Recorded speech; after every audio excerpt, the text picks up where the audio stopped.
In today's tutorial, I'm going to show you guys how to resolve or fix video playback issues you're experiencing on your ASUS laptop, tablet, or desktop computer. So this should hopefully be a pretty straightforward process here, guys. And without further ado, let's go ahead and jump straight into it.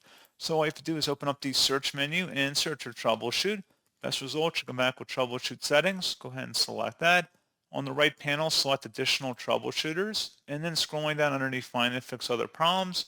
You want to select where it says video playback, find and fix problems of playing movies, TV shows, or videos, and then run the troubleshooter. Give that a moment and then follow through with the steps how it best fits your particular problem. And then hopefully it should give you the right direction as to what you need to install, or ideally it'll just fix it automatically. So pretty straightforward process, guys. And as always, thank you for watching. I do hope I was able to help you out, and I do look forward to catching you all in the next tutorial. Goodbye.